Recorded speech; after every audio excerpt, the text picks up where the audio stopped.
Good evening, and thank you for coming to our first of many Tea Talks at UUCF.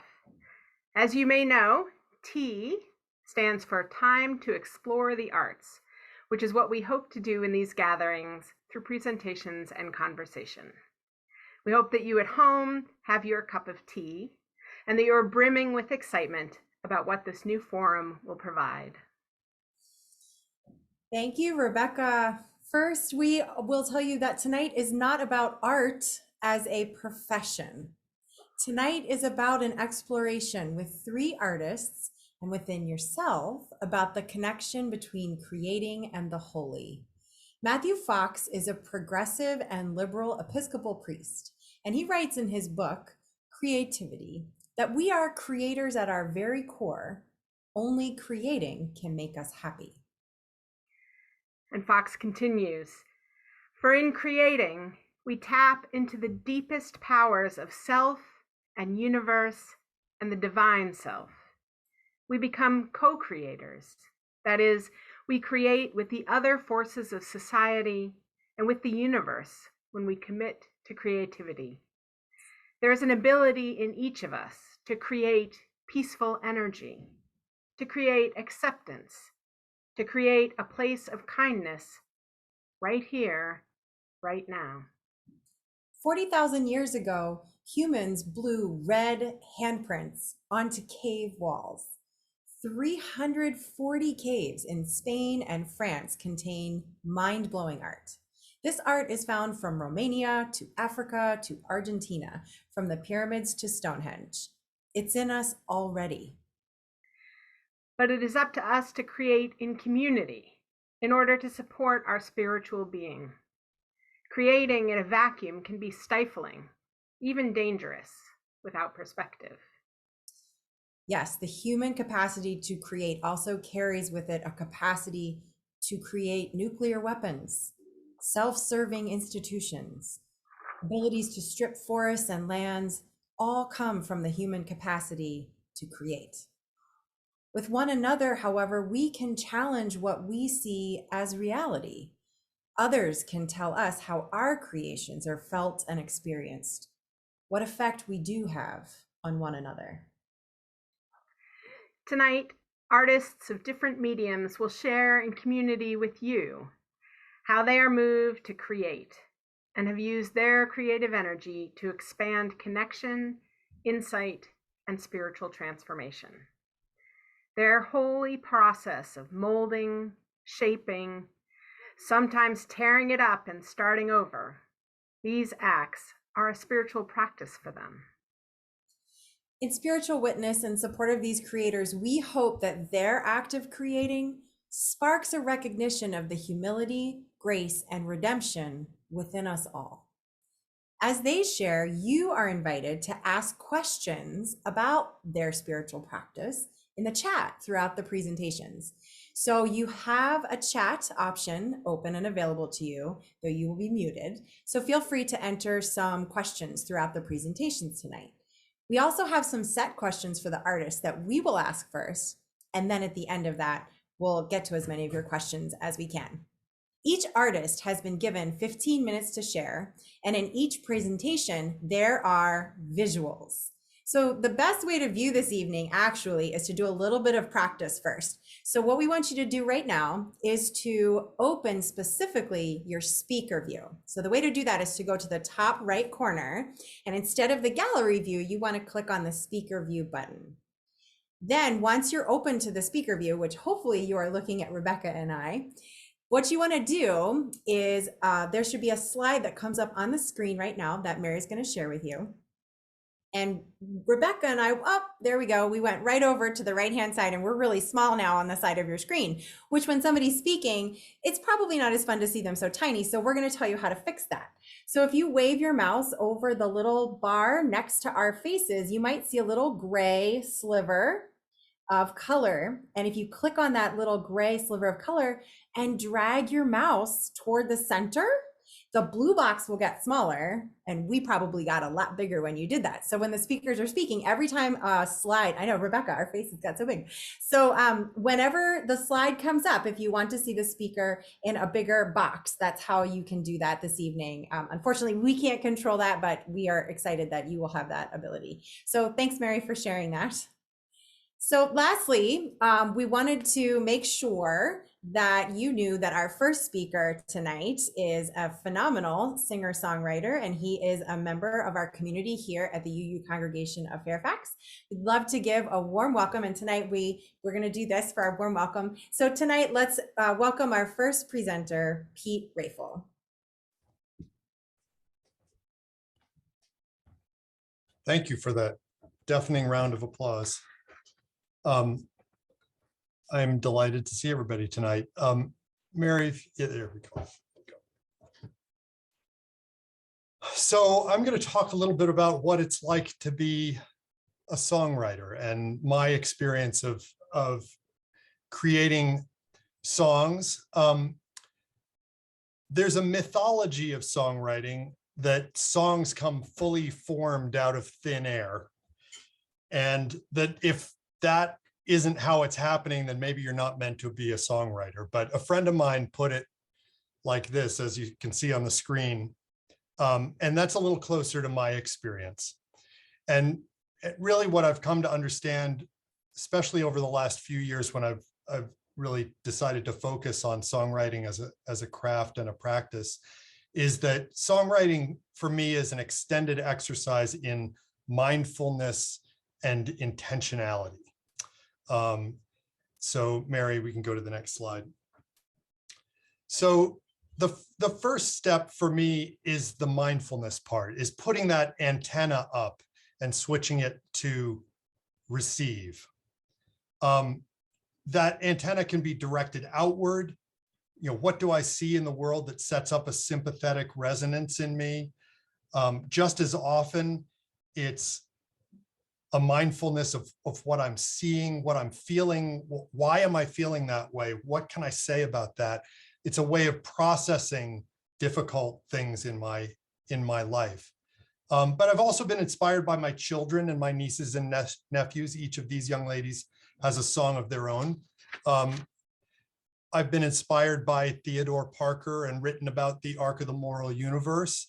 I've written about the little Carolina wren in the weeping cherry tree in my backyard. I've written about the tree frogs completing the circle of life in a wading pool on my patio. And I've even written about my sister's sourdough starter, Betty.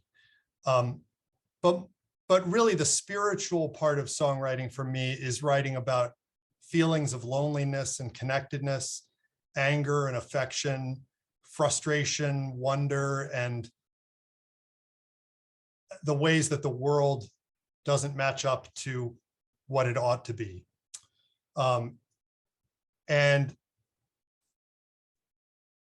whatever the inspiration, and this is the intentionality part, I try to write it down. I used to have a separate notebook for song ideas, but the wonderful poet and artist Deborah Kennedy, a member here at UUCF, told me that she lives by the motto, one life, one notebook. And so I decided to emulate that. And I start at the front of my notebook with my notes from work, and I start at the back with song ideas and other artistic thoughts. And when they meet in the middle, it's time for a new notebook. And I have dozens of them now. You can see a stack of them here on the screen. And not everything I write down becomes a song. Sometimes they become poems. More often, they're just fragments that may become part of a song later. And really, the key is to capture those thoughts as they come, especially as I get older. Sometimes they drift right back out of my head if I don't write them down. But sometimes the inspiration is a little more concrete. And the example that I'm going to share today is an example of that. I'm going to go through the process of creating one song that I wrote a couple of months ago. And I hope you enjoy the process. In this case, Laura and the ministers were looking for a very particular song.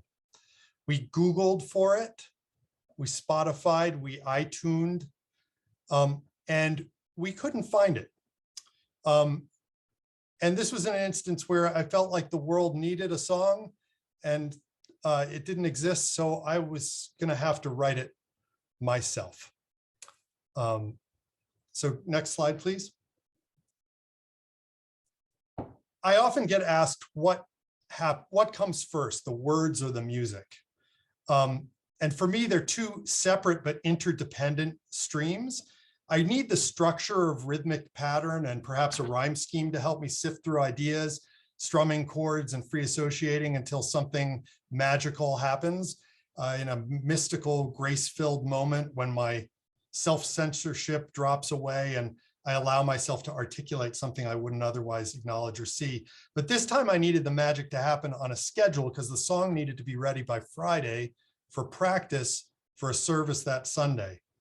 And I knew from experience that unless I was honest with myself, the song would elude me and remain just outside of my grasp. So I started with my own story. And so this page shows my first unfiltered splash of writing.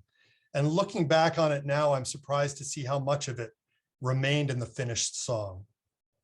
So the first 3 lines, it's not enough to acknowledge the problem. It's not enough to say it's not okay. It's not enough to think and to pray, were my attempt to first eliminate the blank page. Anybody who's tried to write anything knows how hard that is. At least get it started, even if you're going to erase it later. And second, to remind myself of the message I was trying to convey, the core idea. Sometimes the first things I write are plain declarative prose. They're not lyrics. And if I feel I've gotten close to that core idea, I'll leave them on the page as a reminder or a touchstone.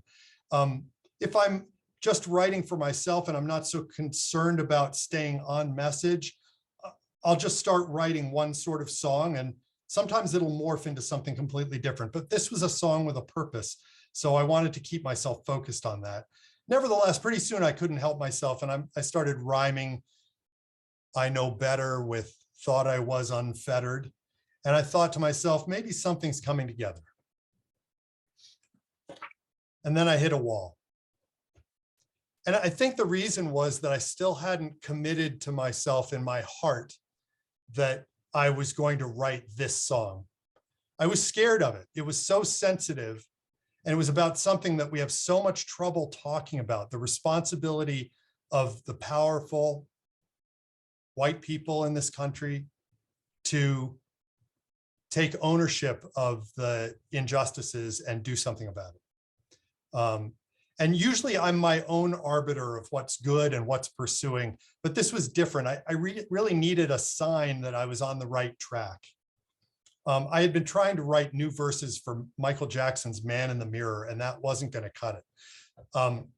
So I needed that gut check, and I took what I had. I put a title on it, which was a signal to myself that I was going to write a song come heck or high water, and I sent it to Laura. Oops, I think we skipped one. Did we skip one? Yes, there we go. And this is what I got back. So I don't know if you can read on your screen, but at the bottom, the red letters say, "OMG, so I love this, gender language." So I got to say, for me, an OMG from Laura was all the affirmation I needed that I might have something worthwhile to say. But the yellow highlighting of the masculine gendered language, talking about good guys, sins of the fathers, sins of the sons, he, his, etc., was pointing out that there was a lot of language there that didn't serve the intent of the song or the worship context where it was going to be played. So as it turned out, that one piece of feedback really helped unlock the rest of the song for me. So this is where the hard work comes in. I mentioned that I used to think songs happened on their own, but I feel like I really became a songwriter when I acknowledged that writing songs is writing, that writing is serious and rigorous as any art, and that if I am going to be a writer, then I should act like a writer. And that means working at it. It means editing. sweating over every word. That's intentionality again. If something's on the page, I want it to be there because I meant it to be. For weeks, if necessary, working at it, sometimes longer. No more waiting for that flash of instant inspiration. The inspiration is the spark, but it's up to me to provide the tinder, the kindling, the fuel, and oxygen, and tend that fire. But in this case, I didn't have weeks or months or longer. The song needed to be ready on Friday. So I had to dig in. So my first step was to look at that gendered language, and sins of the father and sins of the son became sins of the many and sins of the one. And that started to resonate with me. And the next step was the idea of a question, that it starts with a question. What have I done? I was in kind of a flow state at this point, and these things were sort of almost felt like they were writing themselves. And that felt like it could support a whole song. And the question asserted itself and became a new title. So you can see at the top of the page, now the song is called What Have I Done? And the other sign to myself that I'm getting close is I start formatting things in verses and choruses and pre-choruses that transition from narrative elements into the more metaphysical refrains.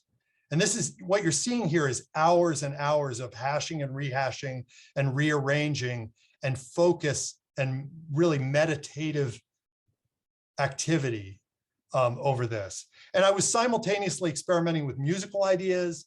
I grabbed some pre-recorded piano material to accelerate the process and also to make this different from my usual guitar songs. And there we were. Next slide. I had a finished song.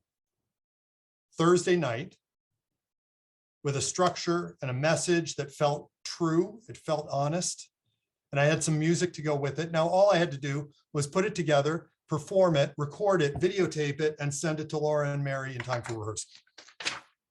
So it was into the studio for another few hours. I knew it had to be recorded live because the video needed to feel real, and any hint of lip syncing would ruin it. So the recording isn't perfect. There are pops and notes out of tune, but it was done. And I was more apprehensive about a song than I've ever been in my life. I was worried if people would be offended, that my intent might not come through, because that's what makes songwriting special as an art form for me. It's not really finished until you play it for somebody else. And that moment of sharing is one of letting go, because the song will take on a new life in the minds and hearts of the listeners, and you never know what they will hear or what they'll bring to the experience. But you have to hold that little bird in your hand, stretch out your arm and let it go. So here's my song, What Have I Done? Which, by the way, is pretty much a good expression of how I feel right now and how I felt during that service. I was wondering to myself, what have I done?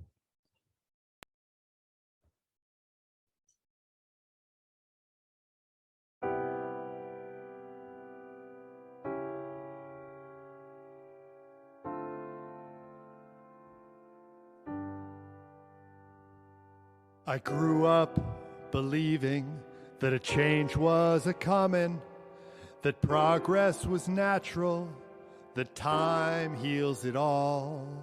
I thought I knew better, thought I was unfettered by the festering hatred of our ignorant past. I used to take solace in my absence of malice. It wasn't me who did those hateful things. The sins of the many, the sins of the one, sins of denying the harm that's been done. Start with a question, what have I done? What have I done today? Start with a question, what have I done? What have I done today? It's not the job of the ones who've been held down to make their communities whole once again. It's not the job of the ones we've imprisoned to lead us from darkness, to show us the way. And it's not the job of the ones with no power to tear down the tower in which they've been chained. That job falls to us. We built that tower. Only we have the power to tear it all down. The sins of the many, the sins of the one, sins of ignoring the harm that we've done. Start with accepting, what have I done? I built up that tower. What have I done? I helped forge those chains. What have I done? What have I done today? It's not enough to say it's never been okay. It's not enough to think. It's not enough to pray. It's not enough to say it's never been okay. It's not enough to think. It's not enough to pray. It's not about vengeance. It's about penance. It's about healing and humility. We who've been showered with blessings and privilege, we built that tower and we hold the keys. The sins of the many, the sins of the one, sins of denying the harm that we've done. So now ask the question, what have I done to tear down that tower? What have I done to unlock those chains? What have I done? What have I done today? To speak truth to power. What have I done to unlock those chains? What have I done to unpack my privilege? What have I done? What have I done today? Ask that question. What have I done? What have I done today? It starts with a question. What have I done? What have I done today?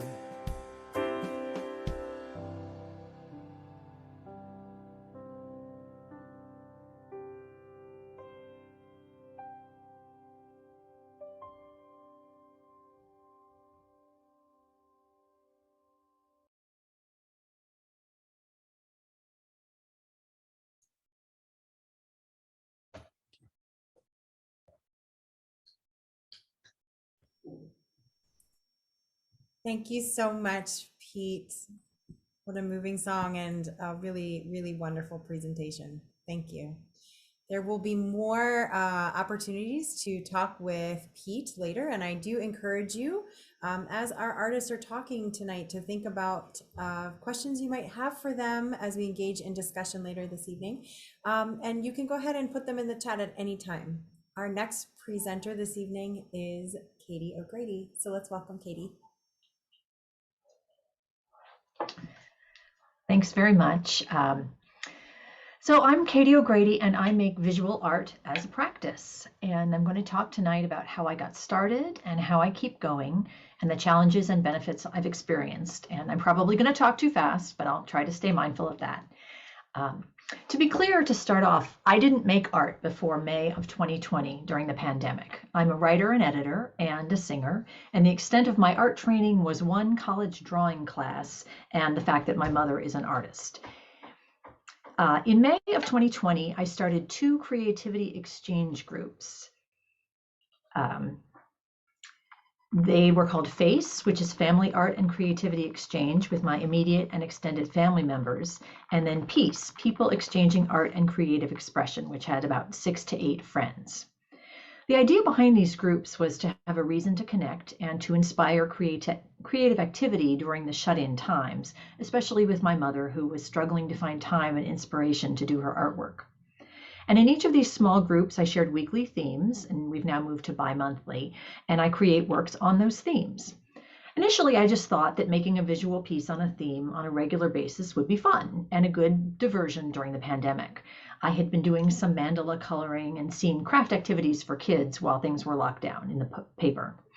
But I had no idea how much this would become a part of my life and something that lifted me up. This first piece is called Arise. This is the first one I made in May of 2020. And in this place, I started using approaches that I still use, working with materials I already had on hand, such as magazine pages, and working with cut paper shapes. This next one is called Memorial, and this was in June of 2020, and the idea was to honor the 100,000 lives lost to COVID by that time. Now, of course, we're pushing 1 million. Although I love this piece, I don't do a lot of drawing. Usually I don't have the skill to convey the sense that I'm trying to. And the finished work here is actually the photo because it includes the real lit candles. This next piece is called Solitude or Struggling Towards Solitude. I made it in July of 2020 and it's still very relevant for me. It's about getting the mental space to do writing work. This might be one of the first I made where I collected up and arranged a lot of little bits that said one thing together. And I'll tell you that my script says breathe and slow down. So go ahead, Mary, thanks. This is Opposite, and it's one of my favorites out of all the about 80 pieces I've made in the last 2 years. It has opposite colors, which are black and white, aqua and orange, and then opposites with text and no text. I had made an even number of the background squares and circles of each combination. Then I drew out of a bag the background squares at random to lay them out. And I had to really, really force myself to accept the randomness. Then each square got its opposite circle. And this is one where I just love the look and the energy. And here's a shot of the work in progress. So that's the mess of the painting for that one. This next piece is Passage. This was from October of 2020 when my grandmother died at the age of 104. It also reflects all the losses and changes of the times in general. And I love that I incorporated one of my husband's completed crossword puzzles. I also used blocks of text for the bricks, which is a typical kind of element for me. And I usually use text from the New Yorker or the Atlantic, which I stopped subscribing to because it was too intense. But anyway, go ahead. This piece is called Possible, and in some ways it's sort of a self-portrait. It's an essence of me. It has my old manual typewriter, the hands of text, and then an actual typed card inserted with the title. And this was also from the autumn of 2020. In Source, from December of 2020, I used this candle image with asymmetrical circles of light for the first time, and I've come back to that image a couple times since then. I also used dictionary text for the first time. The body of the candle is the definition source from an unabridged dictionary. And after I made this one, I had a friend who goes to estate sales pick me up a couple of old dictionaries that I could freely cut up. The other secret about this piece is that the largest circle of mesh was glued on with hot glue, which left big, ugly globs, and I photoshopped them out. And usually I don't Photoshop adjust my work, but this one had to be fixed up. So now I'll talk about how I got where I am and what I do, and then I'll share some more artworks as I go along and at the end. Like I said, this is an art practice, and the practice includes identifying a theme, letting the theme and the ideas percolate, actually making a piece, and then sharing that work with other people. I take time for this because I've learned that it's a big source of enjoyment for me. Another practice that I have is writing down every day something that I'm grateful for and something that I'm looking forward to. At one point, I flipped back through the book of those and found that so often the anticipation was for making or sharing art. I've also found that giving myself that art time to just cut paper, lay it out, try to convey an idea, or just make a satisfying arrangement is somehow a very healing experience. So the first part is the concept or theme, and choosing the theme is a valuable exercise in and of itself. As you saw in the very first slide, I have this master list that I add to whenever something occurs to me. And I keep track of all the themes we've done. I try to vary between the more abstract, like possible, and the more specific, like build. Sometimes I pick things related to the season, like anticipate around Christmas or begin at the start of September. And I send those themes out to the other people in the group. Having a theme gives me a framework, a structure to support ideas, and I find that really helpful. That and a dedicated time frame makes this much easier than just unlimitedness in every direction. Having no limits, I find, can be really overwhelming. It's also fun to see how different people interpret the same idea, although I will say that very few of the others are still actively sharing creatively in the groups. Once I have the theme, I see what comes up for me. I let the concept kind of percolate, and often that happens while I'm out walking.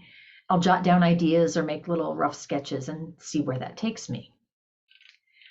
For the creation process itself, I like to use materials that I have on hand. Magazines, newsprint, I'll save sheets from the paper that have a specific color, paints, colored pencils. I have gone out and bought some paper and replaced my glue sticks as I've used them up. The process of creating takes me away from everything that's going on. Even if the theme is somehow linked to current issues, it's really going somewhere else. An important part of this also is taking a break from using a screen and working with words. It gets me into a different space. It did take me time to sort of discover and get in a groove with my own style, what feels best and looks best to me. It's still evolving, and I don't limit myself, but I definitely have certain preferences that I go to. I learned that I like creating layers of visuals and layers of meaning. And for me, this is really a therapeutic practice. It's not an effort to produce something. The end product is not so important, although I do work hard to get things to feel just right to me. Sometimes the piece I'm making for a theme doesn't really have a concept or idea, but is just letting myself get in the art space when I need that therapy. And here's a few examples of when I did that. This piece is called Bright, and this was one I made, was right after one of my dogs had died in February of 2021, and I just needed to cheer up with bright colors and play. Okay, go ahead.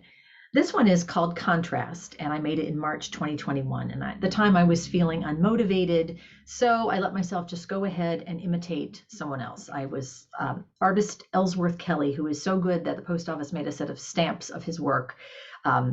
And so I made this piece and I liked it so much that I did 2 other versions of it. In this next slide. So the piece in the upper left corner is Ellsworth Kelly's original, and those are my 2 other versions I made. And although I really enjoyed this, I did feel sort of like it was cheating that it wasn't very original. But since it's supposed to be about the process and not the product, that doesn't really matter too much. This one was for the theme cycle, and I had no plan. I just sat down with my scissors and newspaper and some things with circles and let myself go with that. So part of it is knowing that other people are expecting something from me at some level. It's a motivation, and that leads me to the connecting aspect of this. And now it says breathe and slow down, I guess. Sharing has pros and cons. On the pro side, like I said, others' expectation makes me work on a regular basis, and there's nothing like a deadline, so that's very helpful. The connection, the sharing builds connection with other people, even if they don't create. I have an aunt in St. Louis, and she is so excited to be included in something with the family regularly, even though she's not producing anything herself. And I also have connected with friends and now with UUCF.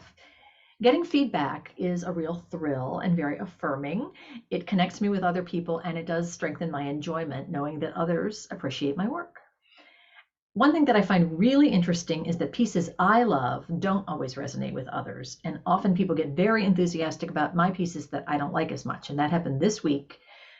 For example, I made this piece Voice, and I had big, serious ideas about this theme, how we express ourselves, how our voices fight to be heard, etc. And I was thinking about this on a walk, and I thought, I could just let myself do something simple and pretty and light. And so I painted leaves on sheet music that I printed out and cut them out. And I was inspired to make the bird's beak hot pink from some big text in a magazine. And then I didn't love it. I didn't say anything, and I almost decided, I'm just not going to share this, but I went ahead. And then when I posted on Facebook, people were so enthusiastic, and several said, this is my favorite of all the ones you've shared. So you just never know what people are going to like. And then the other sharing thing was in December, I shared a video of my work process as part of the Opening to Joy series with UUCF. And that was a little scary because it was a video, not a photo, and it was part of a bigger group project. But I was eager to give others a way to try out a process. Excuse me, and I hope some people were inspired. These are those 4 pieces that I made. So sharing does have some cons. It's a very vulnerable thing to do. As I said, I also share things on Facebook, not just via email, and that was very scary at first. But people are always very positive, or just keep their negative thoughts to themselves, which is fine. So really, at this point, it's more exciting than scary to do that, and it's an ego boost. It's a little bit addictive, I have to admit. I do find that other people's feedback, even positive, can easily affect my thinking. It's tempting to focus on how other people might react rather than really on my concept or just letting myself have the experience. It's hard to get away from that, but I think it's important because when I'm focused on potential judgment, whether positive or negative, it inhibits me and I kind of get stuck. Sometimes having a commitment to produce on a regular basis feels intimidating or just tiring. Like, I have to meet this Steve, I have to share with people. But in the end, having the theme to percolate leads to really interesting ideas, and making the art always feels great. Recently, I took sharing and engaging a step further with by doing a theme as a whole set of Valentines that I sent out to a bunch of girlfriends. And these were the first rough ideas, just putting little pieces down. And then I went a little crazy with these. This is the final set. The theme was reflect, and I had again, a bunch of other ideas, very focused on myself and serious drops of causing ripples and a reflection of me. But I decided to just play with paper and actually mail physical things out to other people. I cut out dictionary definitions of love, friend, friendship, and sweet, and it was a lot of fun. It was a great way to reflect on my friends that I cherish. So now I'll share a few more pieces I've created that feel especially significant to me. This one is called Search, and it was from March of 2021. The search elements here are the idea of a telescope, and there's word searches, schedules, and calendars, sort of the idea of searching for time. The dictionary cutouts in the telescope are for clarity, meaning, and focus. And the sky is from a picture I took at the beach. For this one, I was also able to get a photo that highlights the texture and layers of the piece. This is 1 year, and I've shared this at UUCF before. It commemorates the first year of the pandemic and the personal losses of my grandmother and one of my dogs, and also focuses on singing, walking, gardening, voting, and lighting the chalice. And it incorporates the art supplies, something that I gained during the pandemic. The candles, as you can see, go back to that style of image that I first used in the source piece. This is the in-progress version of a piece called True. I always take photos of a collage in stages so that if I do something I don't like, I can go back and see what I had before. And I was playing with just squares of blue, as in true blue. And this is the finished piece with many layered squares and the contrasting orange background and the addition of course, a dictionary clipping of the definition of true blue. And this one just makes me happy for some reason. This is a set of 2 pieces, Begin and Thread, and I started using in these bigger text as visual elements, trying to make it mostly unreadable and just working with those black and white patterns. Begin has the word once up in the left-hand corner, and it kind of invites the beginning of a story, perhaps. Thread links the many black and white elements together with accenting gold squares and a red thread that is actually sewn through the whole page. As I continued with the text idea, this next piece, which is called Fresh, was the theme. It suggests an almost cityscape of text and perhaps the idea of a lime slice for a moon, and some fresh little citrus windows among the words. And this one is Build, one of my most recent pieces, which goes in a new direction. I really like this one. And the feedback on it was so positive that it made me feel like, oh, I should do more of this. And I do want to let myself do that, but still make sure that the thing is for the process, not for the product. So that's the end of my slides. I hope that learning about my art practice has been inspiring for some of you to make some art for yourself. I would encourage anyone to just, get some printed material that you have, piece of paper and your scissors, and just start cutting. It's a wonderful process. So thank you all very much for listening. Thank you, Katy, so very much. Really appreciate that. And I appreciate the questions that are coming into the chat and also the affirmation and the statements affirming these amazing artists.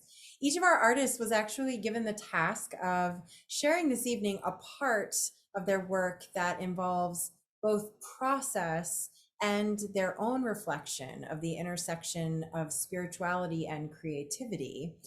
There is no one way to answer or tackle or explore that question. And so as everyone has been speaking tonight, I hope you've kept that in mind.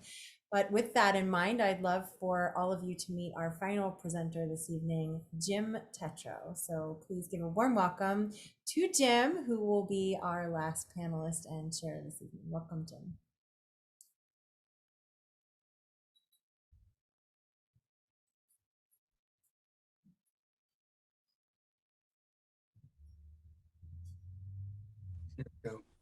Great, thank you.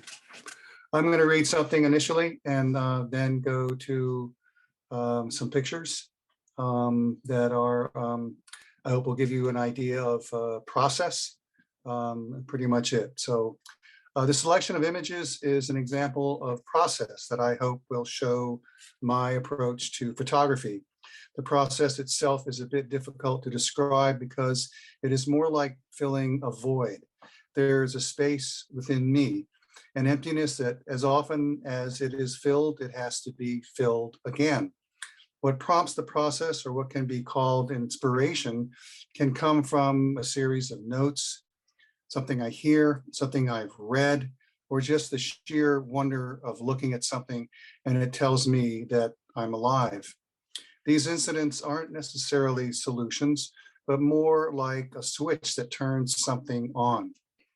Once I'm there, it becomes a relatively simple process of looking and being open.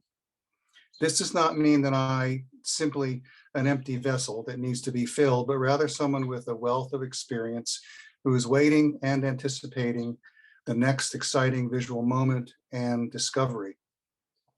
If I were to describe my state of mind, I would say open, but focused, because during this time, I am in a heightened state of awareness. It is as if a switch is thrown and I become completely absorbed in what I'm seeing.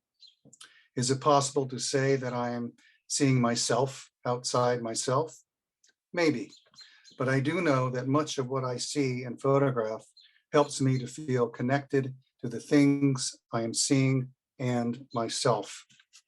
What I'm going to show is a selection of images from a vacation to the Outer Banks. I wanted to show something that would have a more general appeal and also provide examples of what and how I see. I hope it provides an example of what I consider generally good pictures, but also that I'm always looking and wondering about the possibilities of images. It is a process. So here we go. I arrived there and got out of my car, went to the beach, saw my shadow, and I said, okay, I'm here. And from there, I went and settled into a motel that I'd set up. Next picture. I went down to the beach the next day, and as I approached, there was this mound of sand with all these little footprints in it. And I took this picture, but that's not what I was really thinking about when I took it. So go to the next picture. And this is what I ended up as a picture. So it's part of what you might call pre-visualization, of seeing something and knowing that I can make changes to it to make it a more effective image. Next. Went down to the beach and found these huge canvas bags filled with sand that are set up to protect the houses along the beach from the incoming tides and that sort of thing. But they had a really sort of powerful feeling for me, and I increased the contrast and tried to make them a little bit more dynamic. Next picture. I love line. Whenever I see something that has line, this to me has, let's say, some sort of musical quality to it in terms of movement and certainly linear qualities and some interesting shadows. Next picture. And then I like this. I'm fascinated by shadow. in this case, how that time of day had this long elongated shadow that was part of the screen that was set up there. Next. This is a sort of a series of like a happy incident where I wanted something. I do like things that are very simple. Sometimes they work, sometimes they don't. But in this case, I was going up to my motel room and I stopped and went, oh, okay, that looks kind of neat. You know, some simple color, some geometric form. Next picture. And this guy walked into the picture. And to me, it just made it more interesting because pictures are often about not what's necessarily in the picture, but things that are happening in and around it. And this is a very sort of simple example, but it just, to me, it enhanced the picture and gave it sort of somewhat different feeling. Next. On the way down, I passed by this place and I made a mental note that I was going to come back. It was a little bit further north from where I was up in Rodanthe. And it's an abandoned amusement park with water slides and these go-karts and all kinds of things. And it just fascinated me. So I went back and I took a series of pictures of it. And because I was thinking more in terms of a documentary fashion, I did it in black and white. Next. This just sort of showed an example of how sort of deteriorated things were. You know, palm trees that are dead and other sorts of things. But I thought it was a good example of, you know, record of what was there. Next. And this is an overall view of it as well. Oop, too fast. But anyway, we can then one of my other mental notes when I was there was that I was looking for color. And this was a place where you could rent these sort of, be it ocean kayaks or that sort of thing. And so I went and found something that I thought I wanted basic, simple color. And this was a detail shot of one of those kayaks and just looking up at the sky. Next. I got breakfast at this place called Fatty's every morning. They had a really great breakfast, but these chairs were sitting outside. And to me, my other mental note in color was, okay, take a picture. Let's see what it's going to look like. Anyway, it was a record. And I thought it was, you know, interesting enough to take a picture. Next. Part of my investigations, I went further south, but anyway, I found this sign outside of a shopping mall. And I like the lettering. I like the fact that corrugated metal was used to make it. And again, it was another emphasis with some color and shadow. And I took that picture as well. I found this old wheelbarrow in a junkyard and it included some other elements in it. But to me, it was color. Okay, relatively interesting shape. Take the picture. Next. These are, I believe, crab catchers or like there. And to me, it's stacked up, has sort of an architectural motif and some nice color and subtle colors going on with it. Next picture. This to me was like sort of a visual game. These poles are there to designate certain climactic conditions. Red, of course, being the worst, and there was a little sign there telling what they were, but I lined it up with the horizon just for fun because I wanted to take a picture of it. Next picture. More of a documentary nature. This old house, I don't know whether it was occupied or not, but it was surrounded by these lovely trees, and I took a picture of it. And next. And this is just another angle of it to give it, you know, better idea of its where it was. But again, I do architectural photography, and that was part of my emphasis. It's okay, you can go forward. I often play with the camera, and what I call it is I paint with it. I use a relatively slow shutter speed, and in this case, I'd gone down for the sunrise. And in that I have many sunrise pictures, I decided to sort of look at what the reflections were. And with some camera movement, I thought I created some kind of interesting pictures. Next. This is more about, again, just the reflections of what the sky was doing, bouncing light and color back into the ocean along with the sun. And then I sort of panned along with birds. I've done a number of pictures like this down there, but I followed these various birds that came through and did the same technique, sort of panning with it and knowing that there would be blurred color as part of the image. Next. The same day that I photographed the birds, I turned around and saw this reflection in these tide pools that were left by actually the evening tide. The water was going to come in, but I liked the reflection. I liked that I was documenting the place and giving it, the storm was coming in, so there was some nice atmospheric qualities to the picture. Next. Again, the reflections of the water receding in the sand, and just thought I'd give this a try to see if I could get an interesting picture. To me, it was kind of exciting, and took the picture. Next. I really have always loved when you're on the shore and these storms roll through and you can see, these pockets of rain that move across the horizon. And I took a lot of these, but this is just an example of one that I work with in terms of adjusting the exposure to get like an effective picture of it. But it was something that I enjoyed seeing. On my way back from the beach, I like strong graphic things, and I've often just photographed arrows because they point. But I did one in black and white, and then next. And then I did another one in color just to see what the difference would be. But I'm showing both of them to give you an idea of, very often when I do things, I will go back and forth between black and white and color to see if a picture can have a more graphic content, and then also a picture can have more color. So I sometimes look to see which one I'm going to use to actually show. Next. A friend of mine on my way down said, go to the sand dunes, make sure you do that. I wasn't real keen on it, but I went down anyway. And I just took some pictures that I thought were kind of, I just like the feeling of light on this, and some subtle textures, and took the picture of the sand dune. Next.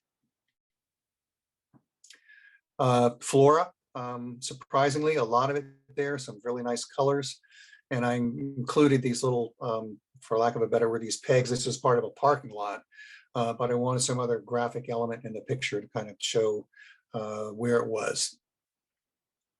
Next. A path to the ocean. Next. And then another showing I guess they're called milkweeds, and the wonderful sand dunes that are down there that go for miles. And luckily for me too, the clouds were there, and this little pocket of sunlight appeared, in sort of the background, if you want to call it, which visually kind of helps the picture to move you into the picture. Next. I grabbed some stuff off the sand, the shells, and just for their graphic nature. I love the fact that these, I guess they've been eaten up by little worms or something or other, but they were wonderfully textured, and I brought them back to my studio, put them against a black background, and took some pictures. Next. This is my work. This is what I'm an architectural photographer, and this is one of my last jobs. I was asked to photograph this addition to the Kennedy Center for an engineering company that installed all the glass. These are a series of pictures of that illustrate and demonstrate their installation.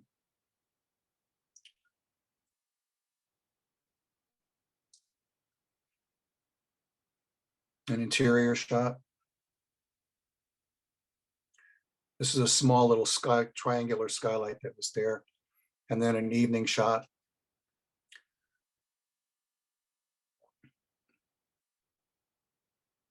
If we can stop here for a minute, I would have, can you go back just, yeah. to explain, my architectural photography is very different from my other approaches, which do have some planning, I guess, to some degree. But when I do architectural jobs, they're preceded by scouting and discussion with my clients. And then I go there and take a number of pictures. We decide on location, time of day, various things have to be arranged. The tables and chairs and umbrellas had to be arranged. The interior chairs had to be rearranged. So there are lots of things that are preparatory to a final picture. It's not just a matter of going there and willy-nilly taking a picture. Also, time of day is very critical. And as you can see from before, I was pretty selective about when I was there and when I was going to take certain pictures. Next. My last wonderful project was, this is the Martin Luther King Library. It has been not only renovated, but modernized by a Dutch architectural firm. And I was thrilled to get the assignment. I photographed the building for the construction company.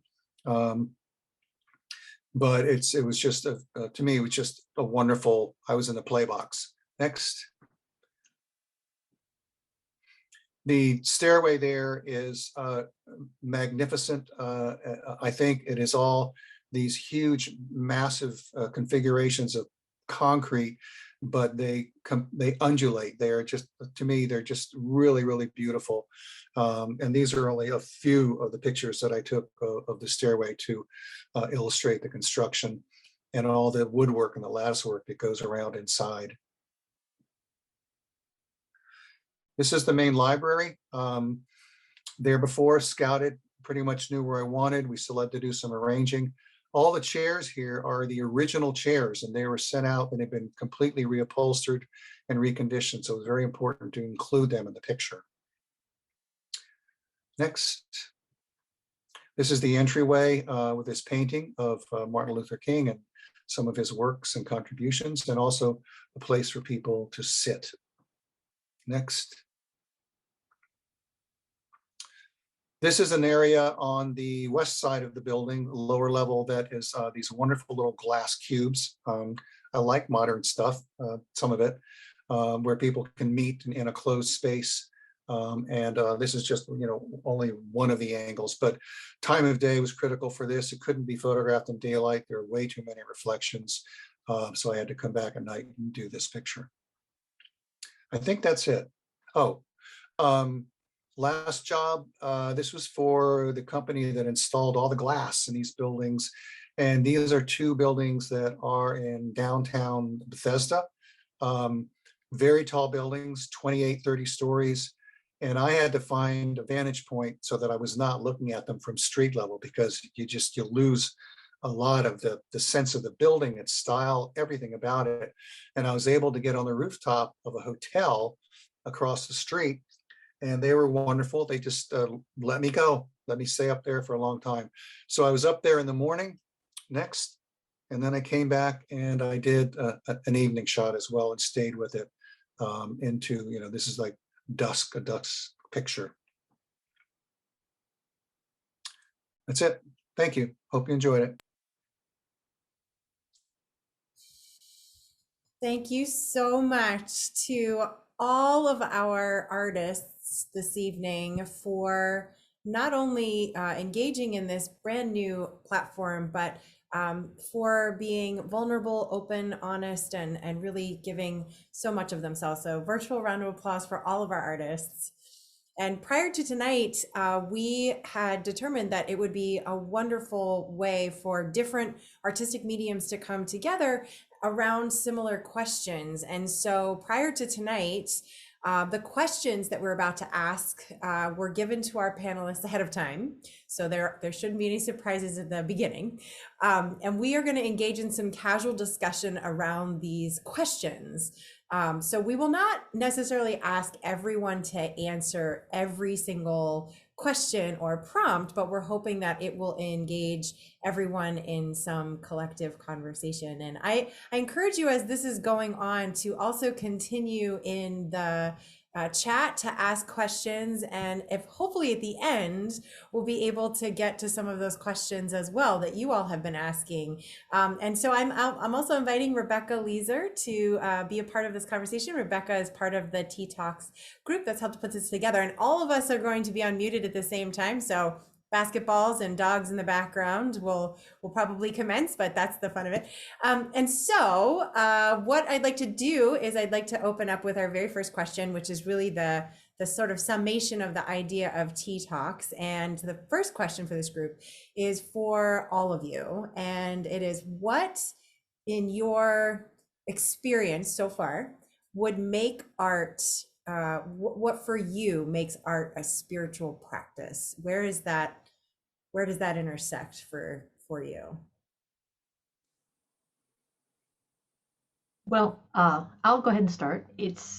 I don't typically think of it as a spiritual practice per se, but the component for me is that it takes me into a different mind space. Really, it takes me away from all of the ordinary activities of life, and so it's moving into a different place, and place of creativity, and allowing myself to do different things and to try different things. Well, it's interesting because I will say I put a question in the chat because, Jim, I think you're the one that brought up the word happy accidents a little bit ago. And it made me think about this concept of accidents and judging, because there is a discernment process as an artist where we decide whether we think it's good or whether it's done. You know, Katy, you even asked that question, or Rebecca Benner, you know, how do you know when something is done? And so there is this give and play between accepting what you might not love about it and knowing that that's going to move it in a direction, but also discern whether it's good, right? Yeah. Well, what I can say is that I think that someone who works like Katy, an artist who works with a medium or painters, and you're in, or a sculptor, you're in a studio, you're in a space, whereas photography it's a way, and in fact, it's a byproduct and a summation of having gone out and taken many, many pictures that, let's say, fail. Okay, but then you go back and you look at them again. So what can happen there is that you have what you might call as an anticipatory moment, where you're saying, okay, something can happen here.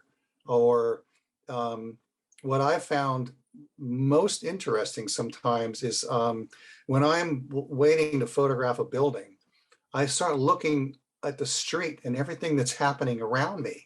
And it's so rare that, you know, when you normally you're going somewhere, you're part of all the movement. You kind of miss this stuff if you stop and just look.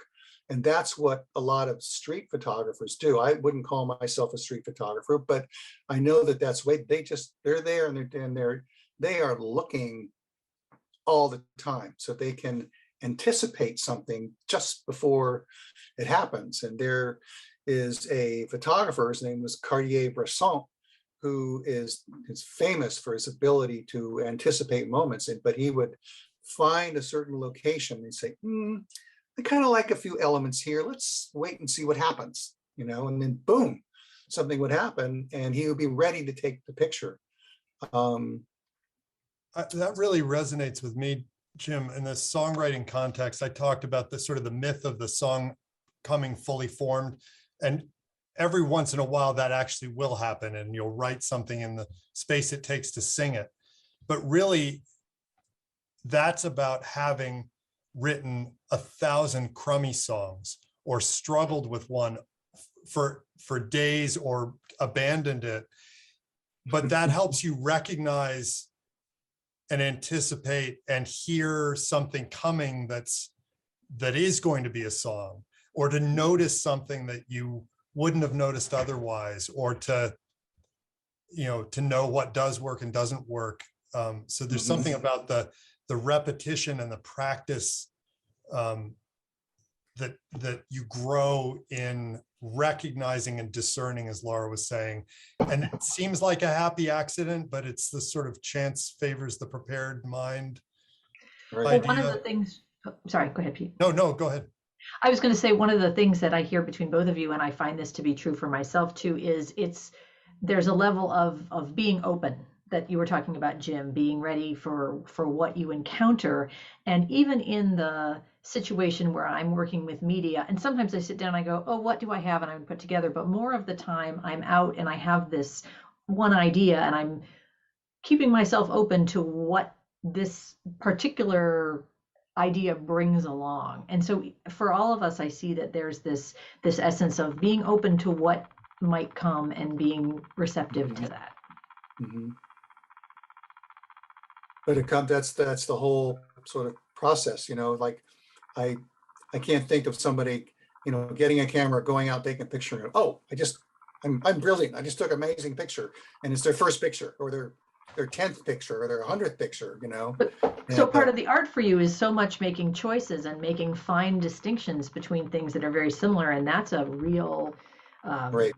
That's a really hard thing to do, is what that is. So Yeah. So go ahead. I was going to use your own words, but go ahead anyway, Rebecca. I was going to quote you. I was going to say this process of being receptive and open also leads to, it seems to I'm hearing sort of an acceptance of the process, thus that you become less judgmental and more discerning. In other words, instead of saying, oh, I screwed up 1,000 pictures, it's more like, what am I pulling out? Or Pete, when you were talking about your work, coming up with words, what worked or didn't. And so any sense of that? What I've gotten better at is, I hate the term, but I don't know of any other for it. The idea of killing your darlings, or, that you can't get so attached to some clever turn of phrase that you're not willing to throw it away. And I am a little bit of a hoarder by nature. So that's particularly difficult for me. Now, the fact is I can always cut and paste it into some other document if it's something that I think I might use some other time. But you have to say, nope, you know what, that's not, it doesn't belong here. One of these things is not like the others.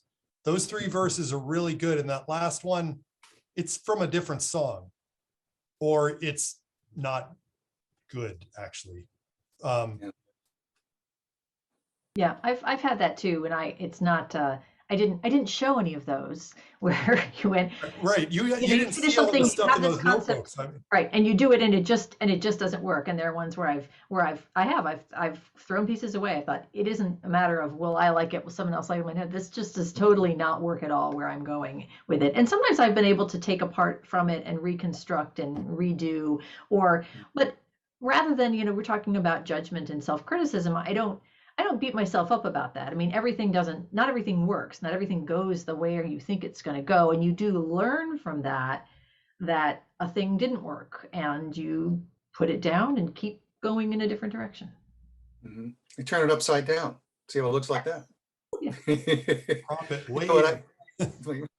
What I find kind of, and I was thinking of it today. I mean, I drove down from DC, yuck, but as much I was listening to a podcast and I was driving as well as I could and all that stuff, but still, I mean, something would just catch my eye, and I go, oh, look at that, and I go, oh, look at that. And it's like there's something always working back there. And I'd say it's probably the same thing when you're trying to write a song and you leave it, but it's still there. And the same thing with Katy would be that she's working on something, but she never really leaves it. It's always, something's always churning, manifesting, or trying to manifest itself in your head until you find a solution. And the other troubling thing is that sometimes, I wake up at 3 o'clock in the morning and I start thinking about something like that, and I have to say, shut up and go back to bed. But I'm going, well, what about this? And if I did kind of a thing like that, and you can't shut it up. So it's Jim, I was going to say to that somebody did ask, actually, I'm going to do a little bit of a hybrid of some of the earlier chats. Somebody did actually ask, how do you know when it's done? which is something that you're sort of alluding to now with this, like, kind of keeps working it. And I know that there are definitely artists out there that have said it's never done. I'm always changing and I'm always modifying. Right. So when I think of spiritual practice, I think of myself, like I'm always a work in progress. But I think I kind of want to know, I mean, especially for those that were sharing something in its state tonight, how did you feel that it was at the point of where you could say, this is a thing, this is an entity that I feel like has something to share at this point? When do you know?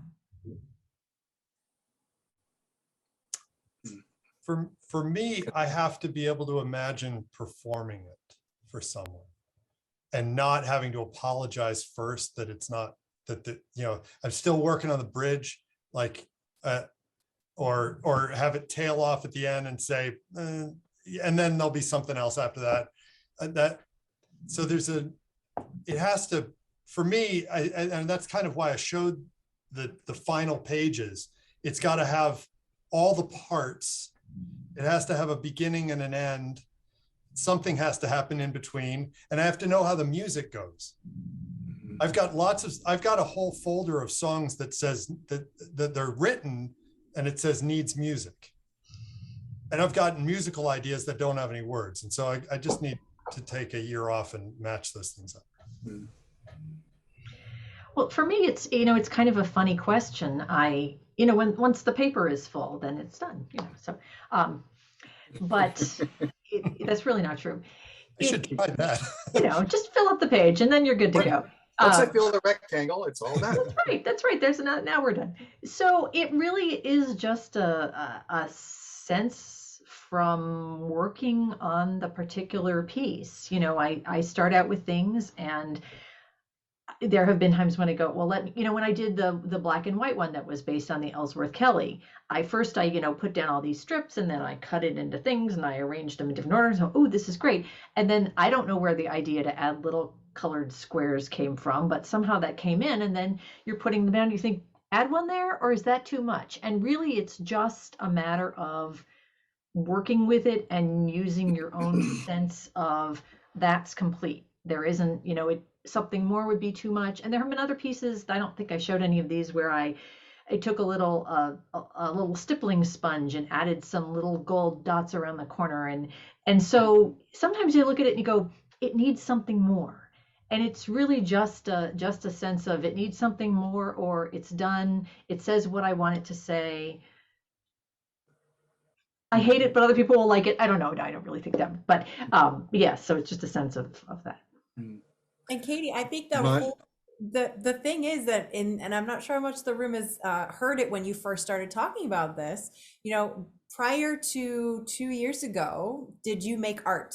Was that something you did it was not something you were doing prior to 2 years ago. And so, we have Jim, and Jim has made art for a very long time, and here you are, you're just cultivating a practice. And so earlier, Rebecca asked in the chat how you commit and focus and balance that sort of staying in it willpower to be.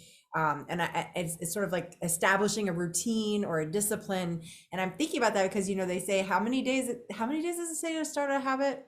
21, 30? I'm not sure. Before something becomes a habit. And I wonder, is it a habit? Has it become a habit? Is it something you emotionally you gravitate? How does it come? It's a real interesting thing. So we started out, and it used to be every week. And then I had sort of a weekly program. I would send out the theme on Saturday, and I'd kind of think for a couple days. Then Tuesday and Wednesday I'd sit down, and I usually, these are pretty fast pieces. I mean, I'm not like Sherry McFarlane, who goes back and does amazing things with her acrylics. I mean, they're fairly fast, and sometimes they take over a couple days, and then it was sort of like, well, I want to share it on Friday morning, so I gotta wrap it up. And that was in a groove, but it was in the pandemic when there was not a lot else going on. So it was great for me to have this other thing. And there were times when it really felt kind of like a burden. And then at one point I said, I need to take a break from this to my groups. But I really missed it. So I did a couple of things on my own, and then I restarted it with my people. And then we went over the summer. I said, well, let's do it once a month. And once a month was not enough. It was not enough to kind of, because you kind of, it feels better to keep it going regularly, to have that kind of what's my idea that I'm thinking about right now? And it's been harder this year. I'm doing graduate school, so I have less time. And there was one in the fall, the theme was spark. And I think I took a picture of a candle in front of a stack of books. I was like, this is all I got. So, it's not necessarily habitual per se, but it does, it's such a great experience for me when I do it that it's definitely worthwhile. And this I is didn't really often say how I carve out the time. I just go, got to do it. So. This is often how people will describe a spiritual practice like meditation. That if I don't do it, I start, or anything that is a regular spiritual centering. This is how they describe that they miss it. What I want to add is that I talked with Rebecca about this, is that I will take a picture and I will print it and frame it, put it on the wall, something I like, so to speak, and I'll leave it there and I'll look at it, and I'll look at it time and time again. And the reason, what I'm getting at is that I think that an image needs to stand on its own.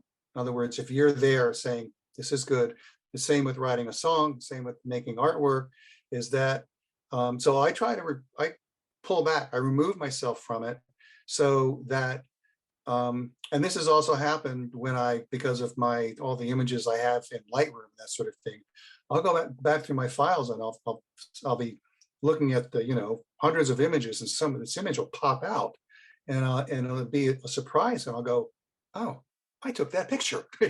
I like that picture, kind of a thing. So it's a new discovery, and I can think perhaps that, that Pete can, write some lyrics and think, put it, and then you pull it out and you kind of go, yeah, I think I've definitely had that. I have had that experience. Just last summer, I was showing my sister a notebook full of sort of half-baked ideas,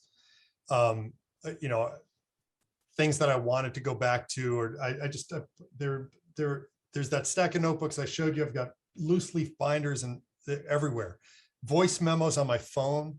But I was showing her some things, and I flipped a page to a thing that I'd written, and I started reading it to her. And halfway through, I said, "This is kind of good," and she said, "This is really good." And so I still haven't turned that into a song yet, but it's really good. But I don't know when I wrote it, a couple of years ago, and I almost didn't recognize it. There's this feeling of coming back to something like that and saying, wait, who wrote that? That was me then? I was pretty sharp that day. Or what was, I was going through something, there's some, anyway, it served its purpose at the time. So I'd love to hear you comment on, or what I'm hearing is that there is a recurring sense of self-discovery when you are in the process of making something or creating something, or when you go back. And I'm wondering, does it contribute to like a sense of, you start to listen to yourself within better, have more confidence or trust in, I don't know, in anything along those lines? No. Jim says no. No. Well, I say no. Only that I think that the discovery or that sort of thing happens afterwards. Yeah. And it's not right then and there. It's like the discovery is afterwards, so that you've done something, you've written something, you've created something, taken a picture, and then you look back on it, and I very often think there's something else going on.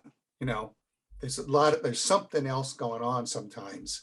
So that's what when I say try to be open, I let that other thing work, because a lot of times you'll go, oh, I can't take that picture because, and right now I go, no.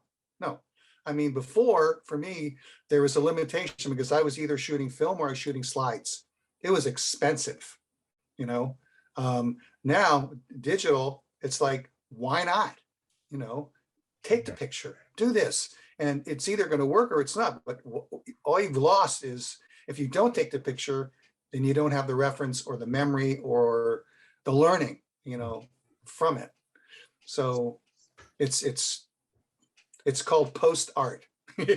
Well, and to that end, Rebecca, I would say, because you're right over here, gesturing. To that end, you're talking about the self-discovery. That's a very self-aware kind of thing. And I think when you're in the moment and doing the thing, as Jim was saying, you're not thinking about yourself so much. You're not going, oh, look, I'm doing a thing. You're thinking, does that triangle look right there? You're Right. thinking about, how does this work, and how does this look, and how do these words fit together? Not me, you're not thinking about yourself. So as Jim said, also, it's an afterwards process. You go, oh, look, I make things now. This is who I am. It really is something that comes afterwards, looking at what you've done. I definitely resonate with everything that Jim and Katy have said about this, but I have experienced the idea of self-discovery in the process. And sometimes the words take on, I sometimes talk about songs in the third person, that they're eluding me. They're a thing unto themselves, and they take on a life of their own. And the words come and surprise me sometimes. Mm-hmm. And I've mentioned this before. I wrote a song about my daughter going off to graduate school in Ireland. And there was a point in writing that song where I wrote a line and read it and started to weep, because it was so pointedly resonant. And it was a line, a person can't go around the world and come back just the same. I'm still getting choked up talking about it, right? It's very hard for me to even sing, but I didn't say what rhymes with whatever. That line just happened. And that's when I knew that the song was true. Mm-hmm. A lot of And artists. I didn't even realize that I was thinking about her changing. It wasn't. It's all subconscious. So a lot of people have used this term vessel when they describe this process of creating, and I've always wrestled with that myself, because I do think there is more of a relationship. I don't find myself to be just a container. I feel like there is definitely some relationship between me Yeah. and what's happening. But what would you say about that idea of something like, because we are talking about spirituality and creativity, what is the relationship between, that moment where it's like that comes and it happens and it flows through? I'm kind of curious about that and how you see yourself. Are you the vessel, or are you in relationship, and what does that mean for you? Yeah. No, that's those are the exact words sometimes that I use for myself when I'm doing things. In other words, I have been given a gift. I have this capacity to see things and make things, and therefore I am a vessel. I am a receptacle where things flow through me, and I'm able to see things that way. So it's a gift, and I'm thankful for it. So if there's anything that can be, if you want to describe it as directly spiritual, that would be something, that's how I would describe that experience. Because it's only, I think, after, taking certain pictures or being in certain places, and I'm going, I'm thankful that I have that gift, that I can see that. Because funny thing is, I at times I've taken it for granted, and I'll think, oh, anybody could do that. Anybody could take that picture. Like, no, that's not true. Only I can take that picture. Somebody else can take another picture. But it's that your special quality and the gifts that we are all given, that we can do this and make these things. So I would say for me, I don't have the vessel experience quite as much. It's more of a, I don't know, it's more of a collaborative, more of a relationship, as you described, Laura, of, taking what's there and working with it to get to a different idea, sort of, rather than, I don't feel like these ideas sort of exist out there and come through me, you know what I mean? So to me, the vessel concept doesn't work as much for me, but the relationship concept does. The vessel thing, it doesn't really work for me, because I've always felt that, I've always heard that as meaning that there was someone filling the vessel, and that's not my relationship to the divine. Right. But it's a way of experiencing something that feels awfully divine. And I think the other thing that came to mind as I was listening to Katy and Jim is I feel that antenna idea that I had the quote at the beginning, and it's that, and Jim's talked about, a heightened sense of awareness, and Katy's in a zone of seeing things she wouldn't otherwise see. That tuning in to what's happening around you feels like a way of connecting with creation writ as large as possible. And the other piece of it for me that feels spiritual is the communicating with others. And when I felt most successful as a songwriter, it has been when I've played a song for someone and someone has come to me and said, that's how I felt. Mm-hmm. And Steve Earle, who I did songwriting classes with, said that someone came up to him and said, why do you write these songs? Why do you manipulate me like this and make me cry? And he said to them, I'm not trying to make you cry. I just want you to know that you're not alone. Well, I think I was going to quote Rebecca earlier in saying this, but I think Rebecca has often used this sentence with me that I just think it's a really fascinating concept of whether it's antenna, whether it's putting yourself in the pathway of some grace, some happy accident, some heightened state of awareness. There is definitely a volition. You have to act in some way, whether, it's Jim, you saying, I have to put myself where it is and wait, because I just have this sense of something, but you are taking that action step to put yourselves there. And you all put yourselves here today, which is a really bold thing to do. And I sort of wonder, has this process of just putting together a presentation of how you might even talk about the process of making art, has that shaped or changed or kind of brought you to a different place in any way as you were trying to put this together today, mm-hmm. Jim? Yeah, it's all your fault, Laura. Yep, it's all your fault. It's not.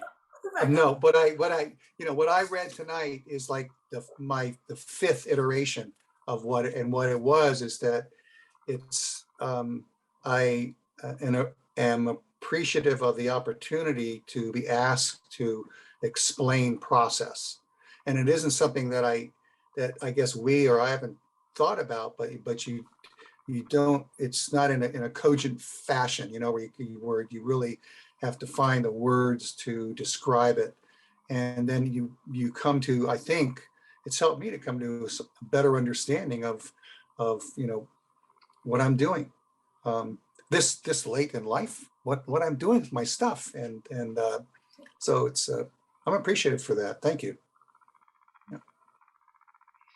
Well, I actually wrote an essay in 2021 about the whole starting these art exchange groups and kind of what that experience had been like and what that had.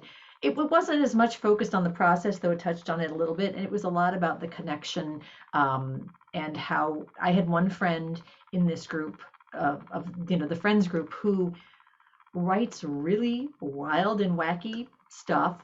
And she had said this kept me sane during the pandemic, that she felt very isolated, that she felt, alone. And this was a way for her to stay connected and stay engaged. And I hadn't imagined that it was going to be such a big deal. That was not, I'm going to bestow a great gift on you. This was not at all in my mind when I started. So many things it hadn't been conceived by me in starting these things, these processes. But so I did, so I had sort of thought about this in a larger sense before, but this was very, it was useful to think through the process and think, how is this, what am I doing that is a spiritual engagement here? And it's really, helped reinforce for me that, the value of continuing to do this. And so, yeah. Mm-hmm.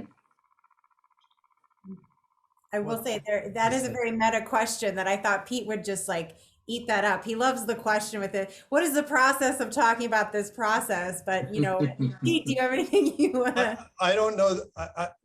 I'll say three very quick things.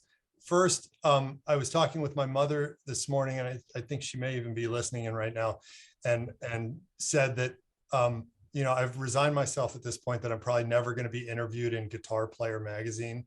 So this was the next best thing. And I've had those answers ready since I was 14 years old. But second, it really has the opportunity to think, to focus on what is it that I'm doing has really been interesting. And third, I've started writing a song already called Antenna that's about this concept of what is it that I'm doing as a result of having gone through this process. So it's talking about art has begotten art or something. That's so great. Well, I want to again publicly thank all of our artists for being here tonight. And I know we didn't get to every single question. People have been writing really beautiful things in the chat. And if you want to, please reach out to each of them, any of them. And we also hope that you might consider sharing something about your creativity in a future Tea Talk. We're hoping to have plenty more of these in the future, and there's no one way to create. We would love to have any medium or idea. Cooking, I see gardeners here tonight, writers, other possibilities, and all you have to do is reach out to the team, the Tea Talk team, which if you are unsure of who they are, it's Rebecca Benner, Rebecca Leeser, Jim Tetro, Reverend Kristen, and myself. You could send an email or just pay attention to the website, reach out to me. And I also wanted to publicly thank Mary LaRoe, who's always behind the scenes, and she helped tonight with the slides. So thank you, Mary. And then as we go tonight, I just had some closing words. So again, thank you to our artists. Thank you very much. Thank you. And I will unspotlight you so that you can, have a bite or something to drink. But I'll wrap by using some of these closing words this evening. So as we go, we found this lovely quote, Reverend Kristen and I, for this evening, and I thought I would share it. As we invite you to go forth, if you can, when you can, find a new way to create. The world and you will never, ever be the same. If you let hydrogen gas alone for 13 billion years, it will become giraffes, rose bushes, and humans. This is another way of saying that everything has within itself the power of creativity, the power of giving birth, the power of surprising us, and presumably itself as well. Wildness is that wellspring of creativity. Instinctive activities enable all beings to obtain their food, to find shelter, to bring forth their young, to sing, to dance, to fly through the air, swim through the depths of the sea. And so this is the same inner tendency that evokes the insight of the poet, the skill of the artist, and the power of the shaman. And so that power is your spark. It is within you. We invite you to go and create. Thank you, everybody, for coming. We hope you have a wonderful evening. This is fantastic. Thank you again.